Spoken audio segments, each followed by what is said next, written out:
en avant de nouveau, puisque vous l'avez dit, il a déjà fait le 25 avril, cette affaire de retraite à 1 000 €, Laurence Taillade.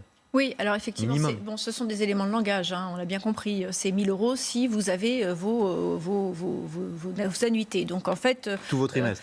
toutes ces femmes qui sont veuves, qui vivent souvent avec une partie de la pension de réversion de leur ex-mari, enfin, leur mari, et qui n'ont que très peu travaillé, parce qu'il y a une génération de femmes qui a très peu travaillé, qui aujourd'hui est à la retraite, elles ne seront pas touchées par cette question-là. Et en l'occurrence, toutes les jeunes femmes qui auront vécu la même situation ne seront pas touchées par cette question-là.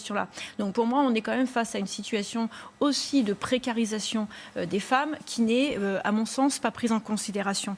La deuxième chose, c'est que, en réalité, vous posiez la question de savoir est-ce qu'on va allonger les temps de cotisation, est-ce qu'on va retarder l'âge de la retraite ou est-ce qu'on va augmenter les cotisations. J'ai envie de vous dire, il est probable qu'on ait les trois. C'est-à-dire que non seulement on nous demande que l'âge pivot soit reculé à 64 ans, alors je vous rappelle qu'au mois d'octobre l'année dernière, la base des négociations pour que les syndicats acceptent de s'asseoir à la table, c'était 62 ans et on n'y touche pas, et c'était une promesse de Delevoye. Il a été obligé de manger son chapeau. Ça a été le préalable. Donc, forcément, c'était difficile de faire accepter cette réforme. Et puis, au fur et à mesure, on est en train de nous expliquer qu'on va être obligé de faire des efforts sur tout. Et qu'à la fin, on n'aura pas forcément, je vais vous le dire justement, à la fin, vous n'aurez pas forcément la retraite idéale. Moi, j'y réfléchis quand même à cette question.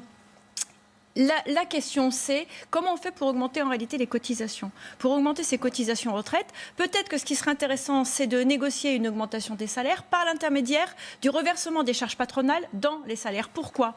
Parce que ça a un intérêt. C'est que si on augmente les salaires, il y a davantage de ressources au niveau de l'État, au niveau de l'impôt sur le revenu. Et on peut, avec l'augmentation des ressources de l'impôt sur le revenu, évidemment en retravaillant sur les basses tranches, eh bien, ça va permettre de financer justement de meilleures retraites à la fin.